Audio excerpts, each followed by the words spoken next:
Bogura BM model school ও college জাতীয়করণের দাবিতে প্রতিষ্ঠানটির কতিপয় শিক্ষক ক্লাস বর্জন করলে শিক্ষার্থীরা ও শিক্ষক মিলে স্কুল ক্যাম্পাস প্রাঙ্গণে বিভিন্ন দাবি সম্বলিত স্লোগান লিফলেট বিতরণ করেন এবং দিনব্যাপী অবস্থান কর্মসূচি পালন করেন। এ সময় প্রতিষ্ঠানটির অধ্যক্ষ নিয়ম মাফিক সকলকে শ্রেণীকক্ষে ফেরার নির্দেশনা প্রদান করে ব্যর্থ হয়ে প্রতিষ্ঠানের নিরাপত্তা বিবেচনায় ছুটির ঘোষণা দেন।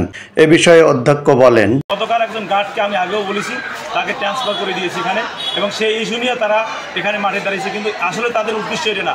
এই প্রতিষ্ঠানকে কতিপয় শিক্ষক বিশৃঙ্খলা তৈরি করার জন্য এই অবস্থা তৈরি করেছে। আপনি দেখেছেন যে প্রাথমিক শাখার শিক্ষকরাদেরকে তারা উপর থেকে ঠেলে ঠেলে নিচে নামাইছে এবং মাঠে নামাই তাদেরকে জিম্মি করে এখানে কাজগুলো আদায় করতেছে।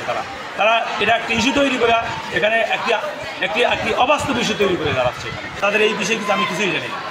ব্যায়াম ফাউন্ডেশন কর্তৃপক্ষ সরকারি কর্মী কেউ করবে না, এটা কর্তৃপক্ষের সিদ্ধান্ত। এখানে আমি তো তাদের অধীনে চাকরি করি, এখানে আমার তো কোনো এইটা নিয়ে কোনো বক্তব্য নেই। আন্দোলনরত শিক্ষক বলেন, এখানে দাঁড়িয়ে থেকে পরিচালক এডিসি শিক্ষা চালানোর নাম কি যিনি আসছিলেন, আরাফাত স্যার, উনি আমাদের বলে গেছেন যে আপনারা আন্দোলন করবেন ধারাবাহিকভাবে। আজকে একটা বলবেন, কালকে ক্লাস বর্জন করবেন, তারপরে ঘেরাও করবেন, তারপরে ডিসি অফিসে যাবেন। এইটা হলো আন্দোলনের যে বিভিন্ন স্টেপগুলো, ধাপগুলো। শিক্ষা এডিসি আপনাকে আন্দোলন করতে বলছে। একটা তদন্তের পারপাসে উনি এখানে এসেছিলেন।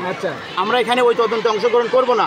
তখন উনি আমাদের বলছিলেন যে আপনারা কথা শোনেন, এইরকম করছেন কেন? হ্যাঁ, উনি বলছিলেন আন্দোলনের বিভিন্ন ধাপ আছে, আপনাদের দাবি দাবা থাকলে এভাবে স্টেপ বাই স্টেপ আপনারা যাবেন। ঠিক আছে কি, স্টেপ বাই স্টেপ আপনারা যাবেন। আমার কথা বুঝতে পেরেছেন? বিষয়টি সমাধানে সেনাবাহিনী, জেলা প্রশাসন ও পুলিশ প্রশাসন আসেন। পরবর্তীতে বিকাল 4টায় শিক্ষার্থীরা ক্যাম্পাস ত্যাগ করেন।